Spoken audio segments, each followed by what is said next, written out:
Welcome to episode 109 of Stageworthy. I'm your host, Phil Rickaby. Stageworthy is a podcast about people in Canadian theatre, featuring conversations with actors, directors, playwrights, and more. If you want to drop me a line, you can find Stageworthy on Facebook and Twitter at StageworthyPod, and you can find the website at stageworthypodcast.com. If you want to find me directly, you can find me on Twitter and Instagram at Phil Rickaby, and my website is philrickaby.com. My guest this week is playwright, performer, and podcaster Bil Antoniou. You can catch up with Bill on his website, myoldaddictions.com, or his two podcasts, Bad Gay Movies, Bitchy Gay Men, and My Criterions.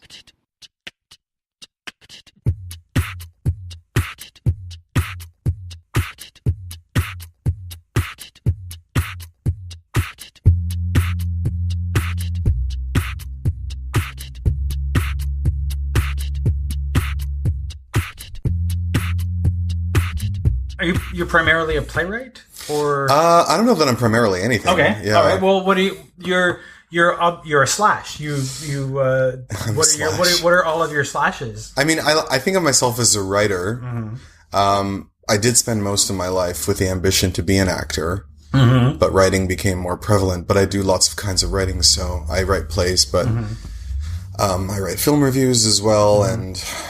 For 9 years in school, I wrote essays, and I thought I was pretty good at that.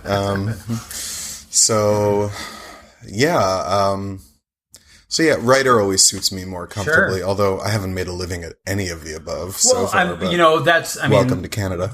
Welcome to the arts. Yeah. I mean, really, that's you put in your time, you do what you can. Sure.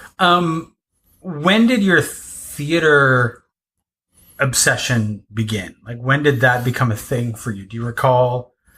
I don't think of it as I don't have one of those great stories where like my mom took me to West Side Story and I woke up to this new world. But I did go to a lot of theater as a kid because it's something my mom always loved and always insisted on us going to. Either she took us or she'd make her best friend take us.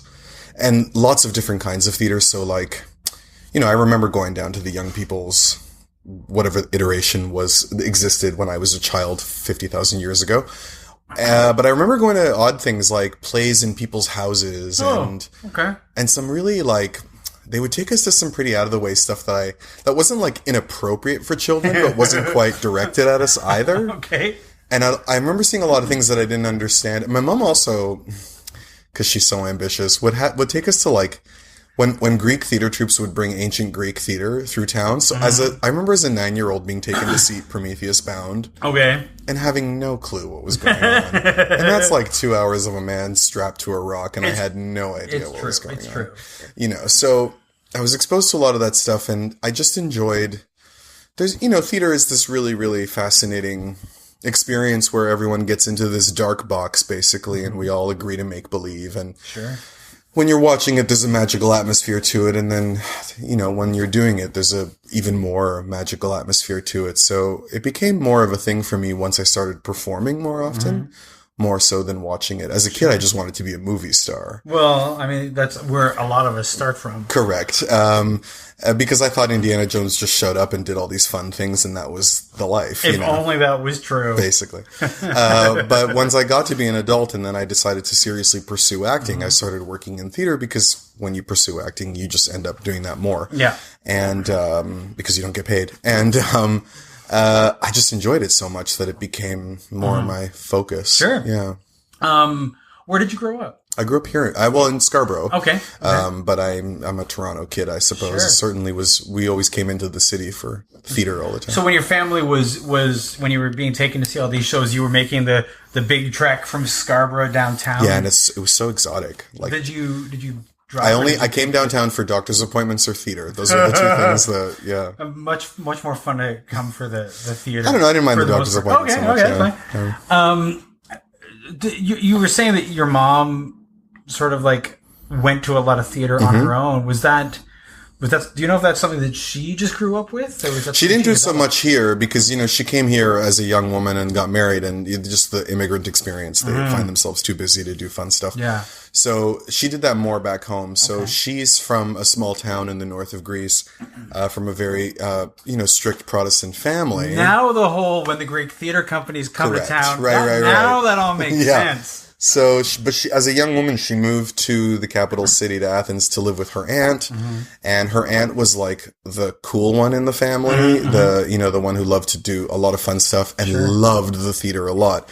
Until she died, my great aunt loved going to the theater. So she took my mom to everything. And those were the years that really awakened my mom. I think she probably always loved it, but really indulged that. And so it was important to her that we also have, she was in this new city, in this great new city with so many opportunities for so many things, and she wanted to make sure we didn't miss out on any of them. When did you start acting yourself? I remember being cast as Papa Bear when in grade 1. I remember, you never had to encourage me. I loved performing and I loved attention a lot. I loved attention a lot. And, so I've been performing my whole life, but I wouldn't say that I was actually doing anything other than trying to get attention. And I think it was when I was 24 or 25 that I actually started putting emphasis on actually acting and, learning, going to a workshop or two and learning a technique and doing more than just playing pretend so that people would laugh at my jokes. Sure. Yeah. And that, was that did you do shows in high school and you feel like that's where I did all the school plays. And, I wrote a play in high school, but I don't remember what I did. I just know that I did. Do you remember anything about it? Do you remember what it was about? It was some kind of farce set on a desert island. Okay. And I don't remember anything about it. Yeah. So if anyone thought it wasn't good, maybe it wasn't. I don't know. Yeah. Yeah. And when you were in your early 20s and you started, really starting to think about acting, did you go to theater school? I did York University for a year after high school and dropped out after a year. And I don't know why. I was just I think maybe I was always a good student because I always liked school. And I think high school was a bit too easy for me, and not because I was super smart. I think my mind just worked in the way that it needed to for getting through high school. And then I got to university and everything was really hard, and being immature and not very disciplined, I balked at the idea that it should be so difficult. Were you in the theater stream there? I was in the theater program. Yeah, it was a good program. I can't say anything about the program at all. And everyone was perfectly nice enough. And I actually I have friends still that I made in that year that I still know and hang out with. So I had a good time, but I remember being at school every day and it felt like I was in a place where everyone was speaking a different language from me or something. It just felt so odd. And, my instinct towards things that were difficult back then was to run away from them. So that's what I did. And by dropping out, I just stopped going to classes one day. You know, it's funny the way that we in our, when we're in our 20s, we're still kids. We don't. Not even. I was 18. We don't acknowledge that when we're Yeah. That'll, you know, I'm an adult. I can do what I want. Yeah. But I mean, really, we're kids, and so we react in childish ways. Yeah. And one of the ways is to run away. Absolutely. Yeah. And I mean, I have really good parents who are, you know, they were just, I guess, really worried for me or something, because it's the sort of thing my mom especially would never let me run away from. And so I don't know why they did. And I don't hold it against them for doing that. Did you tell them that you weren't going? Yeah. Oh, yeah. Okay. And they were very upset. My mom called me illiterate for many years until I went back to, you know, getting a university education was very important to our parents. So, you know, and my sister had done really, really well. She's a high school teacher and she has like 3 degrees. So, right. You know, she's done very well. While as, in my case, I, took a few years of just, you know, working jobs and reading and watching movies, because movies are my main thing, and hanging out with my friends. And then there was just a moment where I woke up and I was like, no, I have to actually do something, you know? So that's when I looked for an agent and I got one, and I started working in theater. And then a couple of years after that, I realized I really did miss school and I really did want a university degree. So I went back, but I did an English degree, okay, not a theater degree, which ended up informing my theater writing as well as acting. What was the, like, when you were going just for like a general English?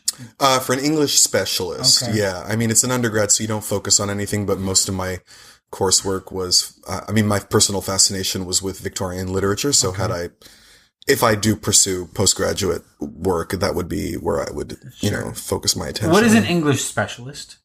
It just means that I take, it has to do with how you weight the number of courses you take for your degree, like how many English courses versus, I know it sounds way better than it actually is. Well, I mean, it's that question of like, so you're a specialist in English. Yeah. What does that? It just means I spend most of my academic career on English courses and only some of it on other pursuits. Okay.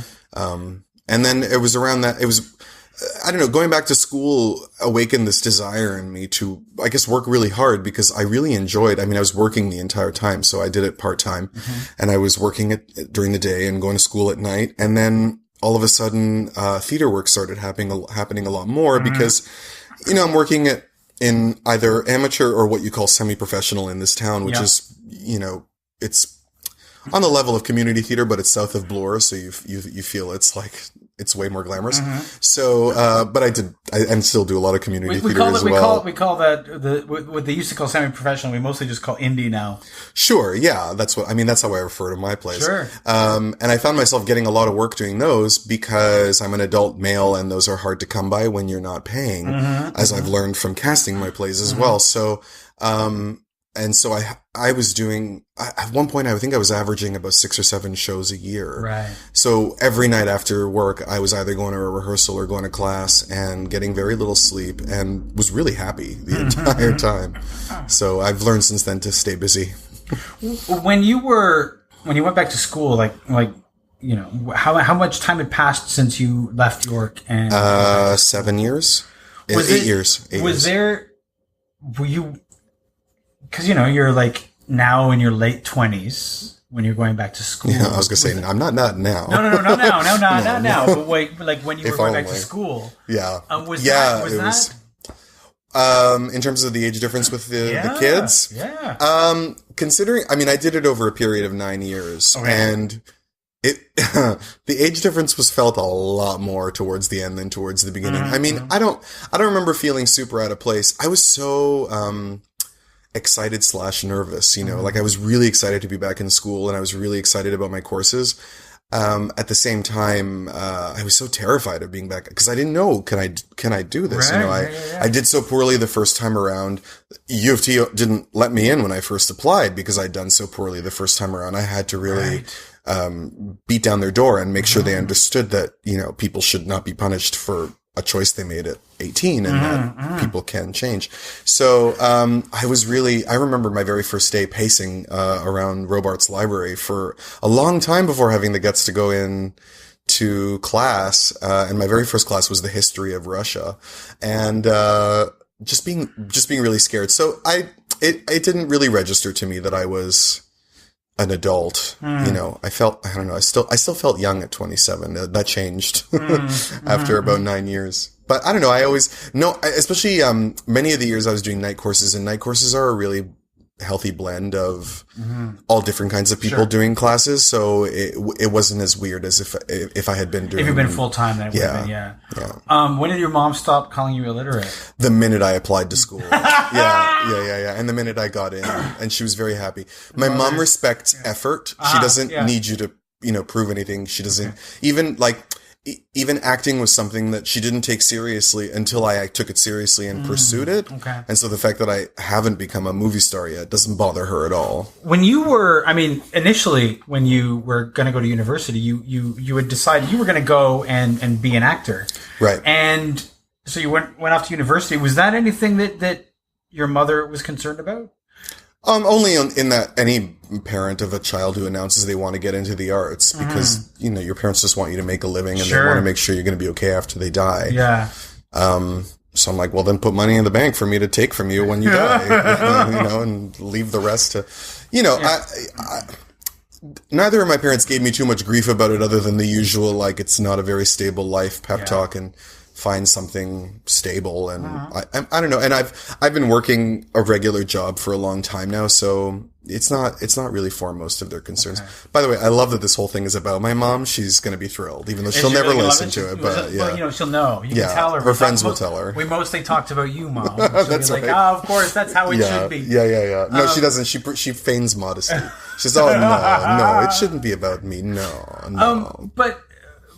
But I mean, our parents are a huge influence on us, even though we don't want them. Yeah, to for sure. And I like my parents, so I like the idea of making them happy, or at least making them not worry. The thing is, at some point I also realized my parents worry no matter what we do. Yeah, like what my sister or I do, like they just worry. So there's only a certain point that I can put effort in terms of making them happier, or making I can't make them not worry. So when you went back to school to study English, to become an English specialist, what was your intent? Like, what did you want to do with that? I didn't know, because at that point I just figured it was a good idea to go back to school, and that I just missed the atmosphere. Because I'd spent all this time reading, and I'd been reading a lot of Victorian literature especially, and I just wanted to be in a world where other people were reading it too, and we could talk about it. Yeah. Because at that point I had become my own my own specialist in film watching and film writing, and I was doing that on my own, and I didn't find myself needing that atmosphere as much, while as literature was a new ground for me. And I mean, I probably should have thought about it practically in terms of what I wanted to do with it, or but I just couldn't think that far ahead. I often find that people will say that's not what university's for. Correct. Yeah. University is not for, like, what do you want to do with it? Well, that's not what university was for back in the day, but things changed their use and their meaning over time. So yeah. But I still find that people, like, they'll go to university, and then when they leave university, they still don't know. Yeah. University doesn't prepare you to do a job. It prepares you for... Right. It's supposed to be an expansion. And I mean, there's nothing like... A lot of times people talk about how there's just something about doing post-secondary education of any kind, whether it be university or college or whatever. There's a confidence that it gives you, and it is very, very true, because I didn't walk into that school a dummy of any kind, and I had a lot of experience reading and writing and expressing my opinion and tackling life. But there's something about the experience of being in school and of... It forces you to prove yourself to yourself in a way that nothing else does. Sure. And this is any kind of post-secondary education. And the confidence and knowledge base that it gave me is something I'm very, very grateful for forever. Sure. Yeah. When you're writing for theater, are there particular themes that you're drawn to? And are those themes different from when you're doing any other kind of writing?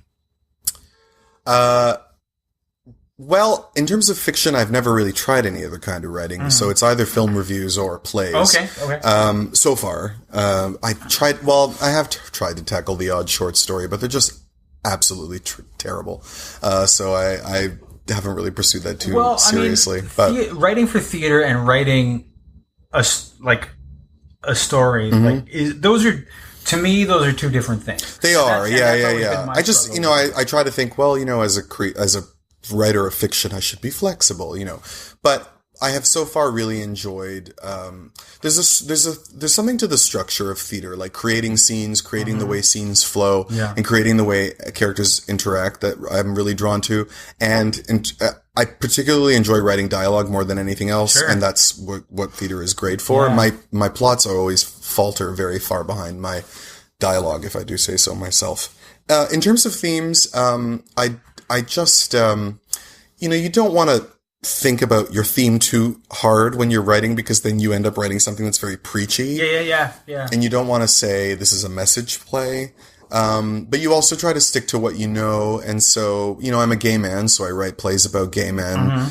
And I came of age in the late 80s, early 90s. So anything about gay men was often very, very serious, because you're usually dealing with the fallout of the AIDS crisis, which is correct. But to me as a youngster, it always seemed a bit drab, seeing play after play of finding out just how funny and brave gay men truly are. And so I always had this, I went into writing plays with this, lighten up feeling, which was more important to me at the time when I started. So, my first play was about a group of friends, and it was about friendship. It was about the spontaneity that happens between people who have been friends for a long time. Probably because I'd been watching a lot of Sex and the City, but that was what mattered to me a lot at the time. It's interesting because I know, we all have like instead of themes, maybe the better word is like subject matter that we want to.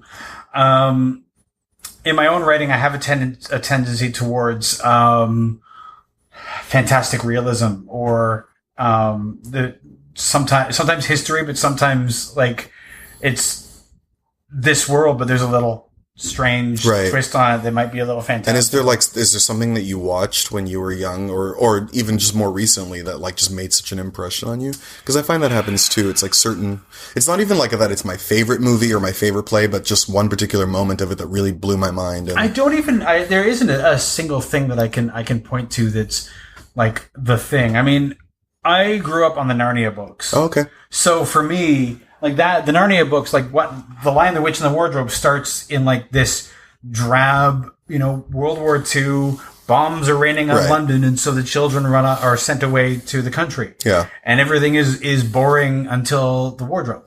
Right. And then it becomes fantastical. Yeah. And this world of like complete quiet and peace, even though it's reigned over by this terrible white witch, but it's not the chaos of London. Yeah. Yeah. And maybe that had some effect on my young psyche, that's kind of where my mind goes. Yeah.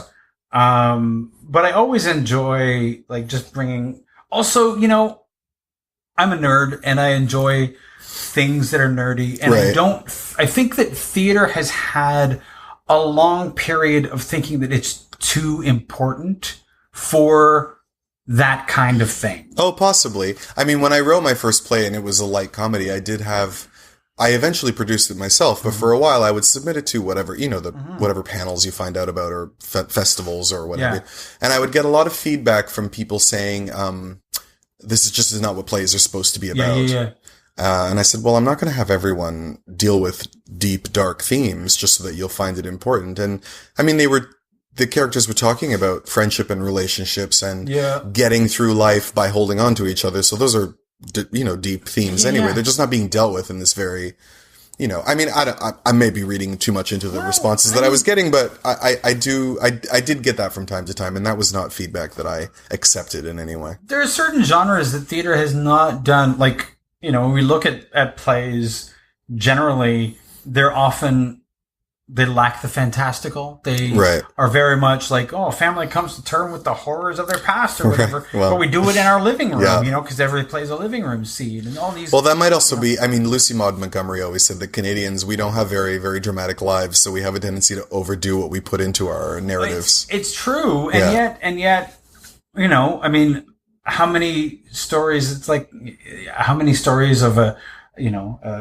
coming of age story of life in the prairies or life in the Maritimes or whatever, and like all these things. Yeah. And in terms of and I know that a lot of us do have dramatic lives in this country too, before anyone writes and decides to illuminate me on how hard everyone has it. But I mean, in terms of like the genre stuff, like theater in general doesn't do well with sci-fi, doesn't do well with fantasy and horror. Well, we're always scrambling to try to figure out what will sell, right? And that's a really, really hard thing to figure out. Yeah. And in Canadian theater in particular, I know that there's generally a really hard time trying to figure out what it is that will work with mass audiences, which is not, I mean, that's not something that I'm too concerned with, because I produce my plays independently and I just worry about selling 3 weeks. But, I don't even know if our theaters are thinking about what will have a broad appeal, because well, I mean, they always want to make a profit, and they rarely do. Well, that's the thing, right? And so maybe if that's not the important thing, then they're thinking about something else. But they're also thinking about producibility, right? Keeping the costs down because they know the audience is smaller. Yeah, and then also just like, can you even just pull this play off? Like, do you have the resources to pull it off? But I fucking love ambitious, because in the theater you're so limited, right, by just the constraints of the room, right? Like, to be so ambitious as to try something huge, but know that you have to do it in a small way, right? So you have to be really clever, because you don't have special effects. So how do you do it? Yeah, I don't know. I mean, I'm not ambitious. I'm really lazy, actually. So I write my plays in the most simplest. I mean, I just make sure everything takes place in I just try to think about, oh God, I have to find this furniture. So like, how do I not have furniture on stage? Well, I mean, that's the one of the last plays that I produced of my own was like, I set it in like the suite of a hotel. Right.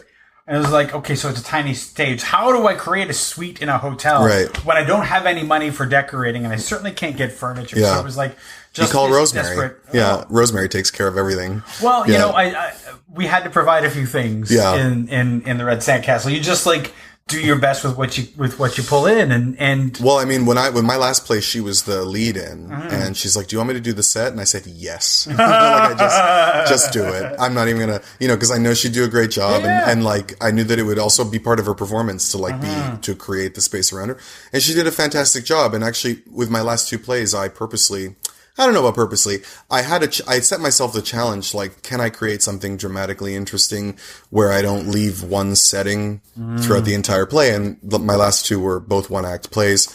In both cases, all took place in the one situation. And, in terms of Heart of the Storm, my second one, Rosemary, definitely. I mean, Rosemary solved a lot of my problems in that play, and the set was one of them.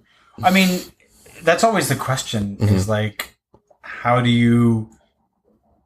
Like, what do you do with scenes? Like, what do you do with, like, locations? Well, yeah, and I feel that's something I think about more and more because, you go see new original plays by newer artists, and all of us watch way more television and film than we watch plays, and a lot of us have a tendency to write in that way. I notice, especially when I go to the New Ideas Festival and I see a lot of things where, like, scenes change and turn in very quick succession. And I have a tendency to be drawn towards that. And so it's a challenge I also set myself is to make sure that every scene is like a complete scene in which I work something out and that I'm not just flitting back and forth between situations because it's... Yeah. I mean, I often see, especially with like newer playwrights who are more used to film or TV, how short their scenes are. And... especially I'll see it in like readings and things, and I'll be like, you got to make the scene longer. Yeah, I mean, and there are some people who are really talented and they can make it work, and they can stage it to make it work. And I'm not saying it's wrong. No, but I feel that it is certainly a trend that things are going towards. But it's hard to stage. Yeah, like as soon as you start thinking, what are the logistics of this scene change? Yeah, but you have that mad genius director who always comes along and finds a way to like light everything and have everything take place all at once on stage. Well, you hope you do. I'm not nearly that imaginative, which is why I'm glad I tried directing my own plays, but I won't do it again because other people are better at it. I used to do that. I used to be like, oh, some director will come along who could figure it out, and then I was like, why am I doing that to them? Really? I start to be like, how can I like, I don't describe scenes. Okay. I might be like, it's a bedroom and this sort of thing. I'll let somebody else worry about how that looks. I try to be as vague as possible about the setting as much as possible. Right. Because it's not my job to design. I'm not Tennessee Williams. I don't need to write all that exposition about what books are on the shelf. But like, I try to leave that to the people who do that and can make it work in, like, if we have multiple scenes, like, how do we do that? But I remember after I did, like, I had a play that was like a big set, this one that was set in the suite in the hotel. The next play I wrote was set in a theater. Okay. Mostly on the stage in the theater. Right. So they could be like, nothing really necessary here. We can be in this space, Yeah, I mean, I've been lucky. I've always found people that I really trust. So my directors have done me proud on all the scripts that I've written. And then I directed two of them, and I enjoyed trying it out, but it's not something I was really anxious to stick with. What was it about? Like, was directing your own work something you had wanted to do, or was it just out of... It's something I wanted to try. It was not born out of any dissatisfaction I felt over what people had previously done, but I just thought, I wonder if I will have a more direct route to getting what I envisioned on stage, if it's me directing it. Sure. It also means not having to find someone, because hiring people is hard. Yeah. And the more you can do yourself, the better. And the first of two times I did it, I was also in the play, which it was just so hard because I wanted to watch it and I couldn't, and it was really pissing me off. Thankfully, I had a really, really amazing stage manager, Liz Leywine, who was basically assistant director. And so that helped a lot. And then when I did Heart of the Storm, I wasn't in that one. So I got to truly direct it, from the outside. And I enjoyed doing it, but, I did meet an actor who is like a total pro and Dora Award winner and what have you. And I asked her advice about it, and she said, I'm sure you're great, but I suggest, especially when it comes to doing originals, have someone else direct it, because there's a great benefit to having the added imagination and point of view of someone else. And so I realized she was right, and I felt relieved. I was like, good, because I don't want to do that again. Like I like being in my plays, I like writing them, but I don't, especially because mine are indie plays. I am also the one sending emails to actors and hiring people and sourcing furniture, and it's fine. I love doing all that. I'm not complaining, but if there's one less thing I can do, then that's great. It's a lot to do. Like, if you're producing and directing and acting in a thing, that's a lot. It's a lot, but it's my focus. As soon as I go into production, it becomes like my only thing other than going to my day job. So it's not, I haven't lost sleep over this sort of thing in a very, very long time. I've learned to manage it to that healthy level of stress where you are anxious enough to make sure to do a good job, but not losing your mind over it. So then, for my subsequent production, which unfortunately we had to pull the plug on, but we did go into production before we did. I had hired Liz Best as my director, and I've just never had that good a synergy with a director before, so hopefully I will get a chance to work with her again. And and that advice ended up coming very much true. It's interesting. The one of the things that I found directing my own play was that people would come to me with questions that they, as the director, that they probably wouldn't come to me with if I wasn't also the playwright. Oh, interesting. Because if I wasn't the playwright, they'd make their own decision. Right. But as the playwright and also the director, people would ask questions. I don't remember getting a lot of questions on either plays. The first one was a cast of 5 men. And I don't remember people asking me, well, maybe, I guess one particular actor had questions, but they were always about, sometimes actors are worried about whether or not they're interpreting the narrative correctly. A lot of times your dialogue is supposed to suggest a kind of backstory or a situation that the characters are in, and actors are worried about getting it wrong. My personal opinion is that whatever you guess is probably right, but, so I would answer those questions, and then, but working with Rosemary is great because her thing is that, like, my job is to make this make sense. She didn't always have, I don't remember her having a lot of questions. No, she'll make her own. I mean, and a lot of actors will. It's just sometimes with a new play, especially if it's brand new, you're kind of workshopping it. And so, if you have good actors, they'll be like, here's the thing that we say here, and here's the thing we say here. Right. Is that a mistake, or is there a through line? Well, I mean, in terms of logical stuff, I always have really great actors who are, and I mean, I always listen to that stuff because I do redraft my plays and I do proofread them, but sometimes you've read it so many times that you just can't see the forest for the trees, and you completely miss things that make no sense, including in some cases like writing a character to exit twice without entering, like crazy things like that.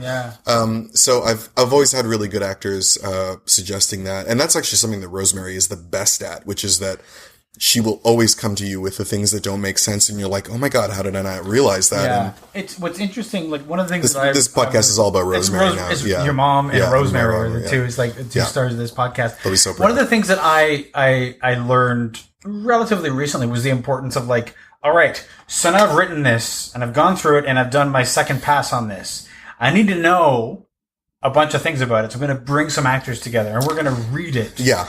And that's a very common process for me. And when you get some really good actors, they're going to give you, like, really good feedback. For sure. There's always a table read scheduled before a final draft is written for me. And I've done that with all my plays none of my plays have ever gone on stage exactly the way they're written, even the final rehearsal script. But there's always a table read because you just need to hear it. There are some things you cannot tell that work or don't work until you've actually heard it. Yeah. And so I've always told people, like, don't keep this copy, don't keep this draft, because when people bring the wrong draft number into the rehearsal and what have you. But there's always a new draft after a table read because it is extremely beneficial. Partly just to hear it, and then partly also to get people's feedback, and then learning how to take that feedback, which is an acquired skill as well. That is definitely an acquired skill because there's the reaction to feedback, which can be like, but why play? I've learned to, people sometimes, I think they think that I've gone into a coma or something because I force myself to become very still and to not respond and to make no faces, and I just write quietly. I write down everything people say, and then I take it home, and then I find something else to do for like 3 days, and then I go back and I parse because, feedback is, it's always helpful. Sometimes it's merely a matter of realizing that people were interpreting the story incorrectly from the way you wanted it to be interpreted, and that tells you about how you wrote it and how the things you need to make clear.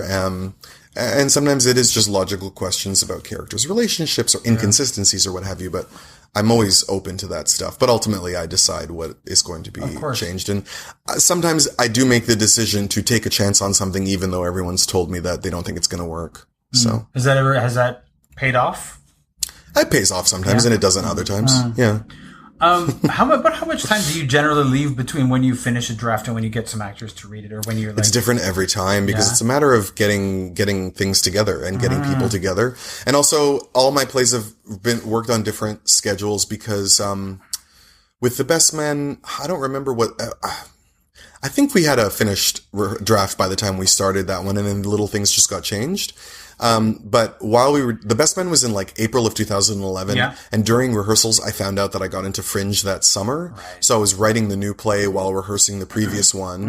And then I do remember having a table read, and then like a week later having a new draft. So that all happened very, very quickly because we were on a breakneck schedule. And I was also like finishing school that year, or I was doing like a year-long Dickens project or something while writing 2 plays, and my niece was born that Christmas, and like it was just a really, I was so wonderfully busy, and that was the thinnest I ever was too, so it was just a really happy time. And so that one all worked rather quickly. While as with We Say Such Terrible Things, I think I had more time because I just produced it on my own schedule.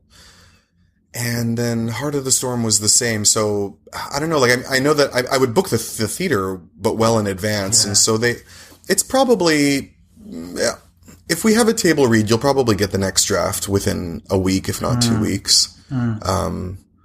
Cause I usually book the theater to make sure that I finish everything at a certain time. That's a good plan. I'm not really good at self-guiding. Deadlines are super. I wrote a play for 8 years. So I know. Until I finally said, well, the only way I'm going to finish this is if I like perform it. Right. So, it's really can be hard to like. Oh no, it's really hard. Head down and do that. For me, I find that when I'm writing, between draft and so there's like first off, I need like at least 4 weeks between draft and second before I tackle the second draft. Okay. Because if I look at it too soon, I'm going to. You're not reading it anymore. No, but also I'm going to like. I'm too close to it. Right. And I can't tear it apart in the way that I need to. Right. But then I need some more time before I have some actors read it, just because I need to fortify myself. And like I need to be ready for it. How many have you written though? So I almost always have, plays that are finished or plays that are in progress. Whatever you consider your number. So I have maybe 5 plays in various stages of writtenness. Okay. And I've had 3 that I've had people read. I only ask because I used to feel that way about the need to fortify yourself, but I don't feel that way anymore. I don't know. I feel fine about it. I don't walk in like, fuck you guys, I wrote a play. I just know I need distance between. Fortify is probably the wrong way to put it, but I need distance. Like I can't finish it and then give it to people to read together. Right. Because I'm still too close to it. Interesting. And I need some distance to be able to kill my baby.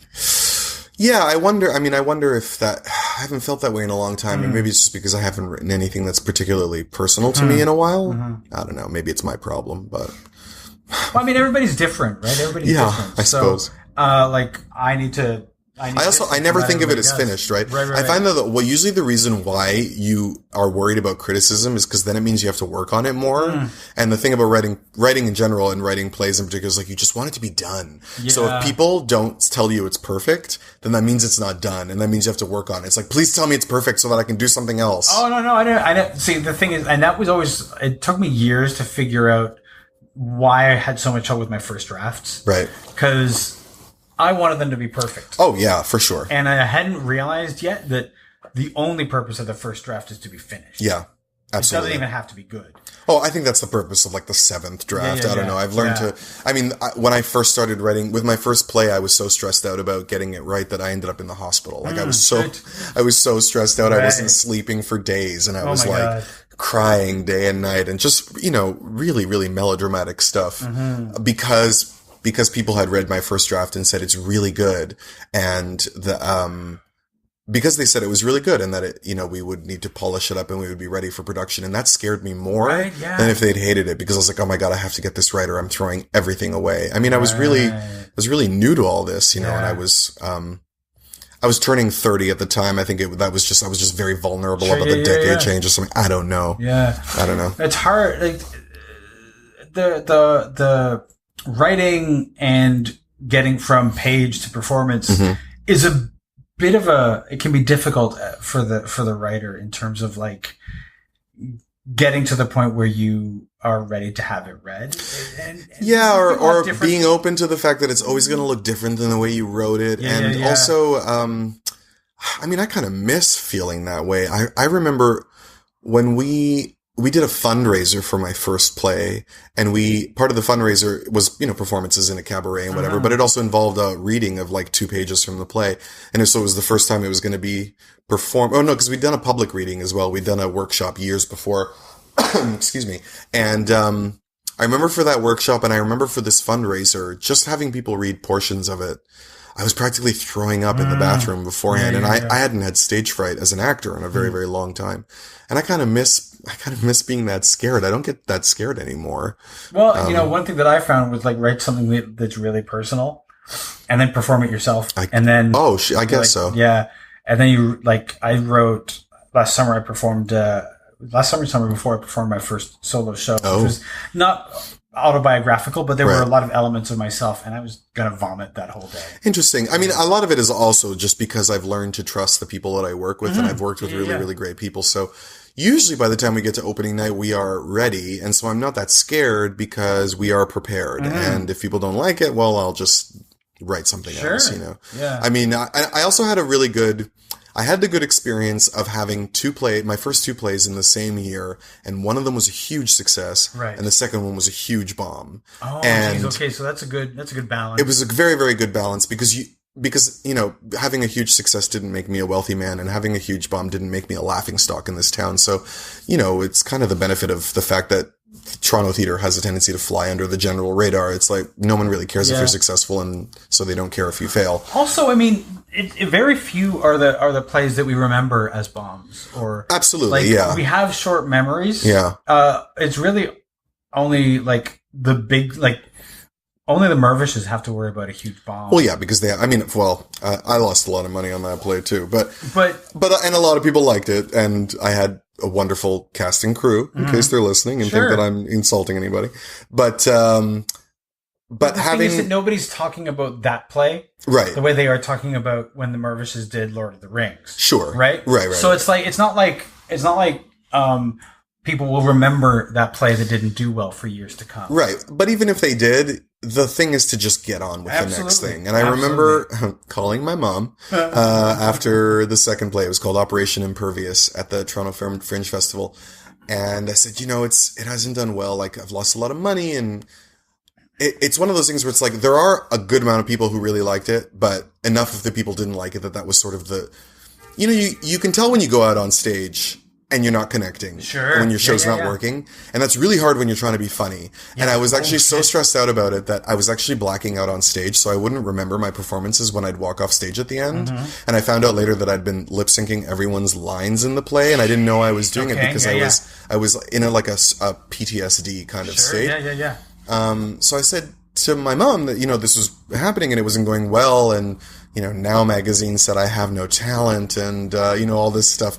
And she said, and she also told me she didn't like it. But she says, no one's ever going to accuse you of being lazy. So just finish and then move on to the next thing. Because that's always what you're going to do. Yeah. And I stressed out a lot less after that. Yeah. I mean, it was a tough week also. Fringe is really hard when you succeed, let alone when you fail, because it's just this really hot week in July and you're working constantly and you're taping things to polls when you're not performing a play and handing out postcards to people who don't want another goddamn postcard. And, it's a really hard week. And then it was my birthday that week too. And it was just like, I'm telling all these sad stories on the show, but it was such a great learning experience for me. And also just learning not to take things too personally. I put the same amount of effort into both plays.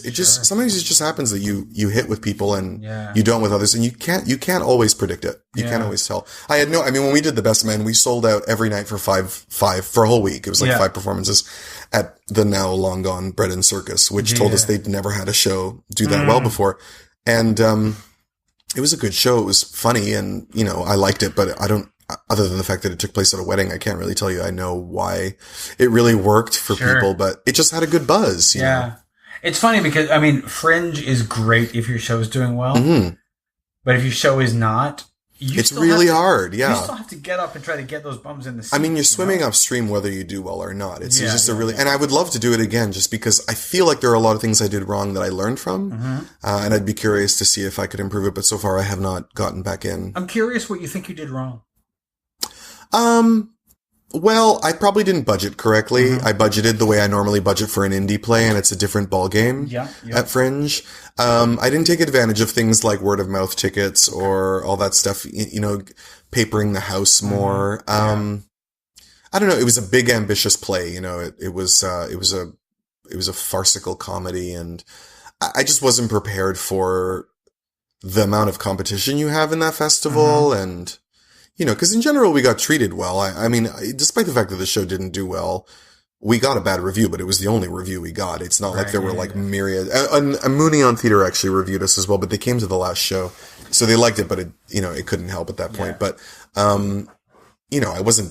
people weren't throwing tomatoes at me or anything like that, and it was just. And I think also if I do it again, I would be better prepared for the physical duress of just doing that many shows in a week in that much heat. It's usually the worst week in summer that we do that festival. It's also, not just doing the shows, but you are go. Yeah, absolutely. Yeah. And you're always promoting it, right? You're always I would always go to all back when it was the tent was still over at Honest Ed's. I was always there all the time handing postcards, and I would go to all the other theaters to hand out postcards. And I'm not convinced that the Fringe tent is the place to flyer though. I haven't been for quite some time because I feel like you're just flyering other artists. Yeah, probably. You're probably right. But the lines are the place. I always watch. I wish I could be Jem Rolls. Jem Rolls, who's like a nonstop promo machine, right? Just hits every line and he seems to thrive on that kind of promotion. Right. I've seen him not just in Toronto, but in Winnipeg and Edmonton. I also I would probably also coordinate better in terms of more than just me going out there to hand stuff out, because it wasn't something we really prepared for properly when I did the show. So there's just a lot of little things that I feel could add up to more if I did it again. One of the things that's interesting is Mooney now tries to make. Well, no, they have successfully for the past few years reviewed every show in the Fringe by the end of the first weekend. Yeah, they recruit people. That is massive. Yeah, they're lovely. I mean, sometimes I take issue with the quality of writing of some of their authors, which I know I'm going to get a lot of flack for. But they are super enthusiastic. I mean, they all obviously show up prepared to love the show. And so if they don't, that's on you. You know what I mean? I like them very, very much. I produced a play called Hazel last year that my friend Michael Stittle wrote. And Mooney came out to review that, and we got a really, really great review. And it wasn't particularly favorable. She, she had a lot of issues with the play. And Michael loved the review, and he really appreciated it because it was so thoughtful and well written, and she took the time to really consider what the play was about and what it was going for. And it felt like a compliment, even though it wasn't a favorable review. So, and also Mike's a good sport about, taking criticism. Basically, her review is so well written that it was obvious that we were getting reviewed by somebody who was qualified to, to talk about what she's talking about. How you take a review is really an important... Yeah, also a learning process for me too, yeah. But I mean, at Fringe, it's like, Fringe is the time when I'll read the review. Yeah. Like, because if I'm in the show, I need to know what that says. Interesting. Because if I'm in that show and I'm promoting the show, I gotta know what the show says. So when I'm flyering, I can say... this is where my friends come in handy. I don't read anything until the play is over, and particularly if I'm performing in my own play, I do not read the reviews because that was also a mistake that I made on Operation Impervious. Although I have to say, before the review even came out, I remember going out on stage on opening night and realizing it wasn't working, and then it was just a long week after that. But and the review just sort of confirmed that. But I don't want it in my headspace. And that's not just a bad review. I don't want a good review in my headspace either while I'm performing. It's too distracting. So what I actually, when I did We Say Such Terrible Things, which was, it was a night of 2 one-act plays called Brain Food, and my friend Michael Siddle wrote the other show. I had my friends, I said, look at this review and tell me if there's a good pull line from it that I can put on the poster. And they would give me one and I would put that on the poster. And then I actually read them at the closing night party. Sure. And there were a lot of, favorable ones and criticisms, whatever. And I was fine with them. It was not a problem for me at all, but I just didn't want any of that in my headspace. Yeah. And I tell my casts also once we open, like we will get, someone will review us. We'll get a blog somewhere, if not an actual publication. If you want to read them, it's up to you, but please don't talk about it. Yeah. Don't share it with anybody. I personally don't want to hear about it. Sure. And maybe other people don't as well. It's interesting having done a Fringe tour. And, in Montreal, Winnipeg, Calgary, and Edmonton, the learning how to take all of the reviews, whether they're good, mediocre, or bad, and just to be able to, how to deal with it while still knowing that you need this information, right? Because you want to be able to walk up to people and say, CBC gave us, said this, that sort of thing. And so we would very carefully, all of us together, and it was not a solo show. So we had a cast that was they don't know what they're talking about. Right. They love this in Winnipeg, being able to do all that stuff and to be able to bolster each other was really important. But but I mean, it's something you should definitely never take personally. No. I approach the status of reviews from a producer's point of view, which is that this is either going to help me sell it or it's not. So if it's a bad review, I don't take it to heart. It just means I can't use it to help sell the show. It depends on whether there's a good pull quote in there or not. Well, there can be. Yeah. Absolutely. But that's what I mean. And in some cases, excuse me, a review doesn't have a good pull quote in it and it's a bad review and you're panned. And it's just there's no point in losing sleep over it. I mean, I've worked with actors who really do take reviews very personally, and I just don't know how they've been doing this so long. And I don't know, maybe it contributes to their vulnerability on stage or something that they're like this. I don't want to be super critical of the way other people see things, but I remember going into performance one night of a show I was in, and a guy said, he was just in a really bad mood. And I said, what happened? And he goes, it really upsets me when a review comes out and I'm not mentioned in it. When my work is not mentioned. And I thought, oh my God, it never occurred to me to care. And I don't mean to be so proud of that, but it just never occurred. I mean, I was the lead in Hairspray, the musical, and I did not get mentioned. Playing Edna Turnblad, I got a passable, so-and-so's having fun playing Edna Turnblad, but blah, blah, blah is great as everybody else. And I guess I noticed it, but I didn't take it personally. I don't know. I don't know if you can, the reviewer, especially if it's print, then they have a finite amount of space. Yeah.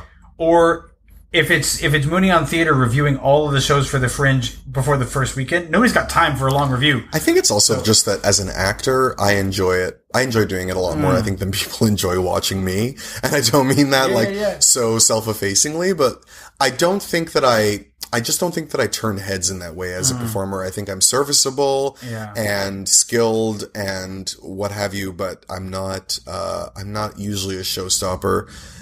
And I realize this also because my writing gets a different reaction from people that's way different from what my acting gets. It's interesting because I know that for me, like if I'm involved in a show and somebody else is getting like pointed out, I'm fucking so happy for them. Absolutely, because I want them to be happy for me when it happens to me because, we all have our day. Oh, sure, and we can't have it every time. And sometimes you are the focus and other times you are not. Absolutely. So, I don't know. You should always be happy for people when good things happen to them because they're going to have their crappy days too. Well, Yeah. Bill, are you on social media at all? Are you on Twitter? I am, you can find me on Twitter at upair77.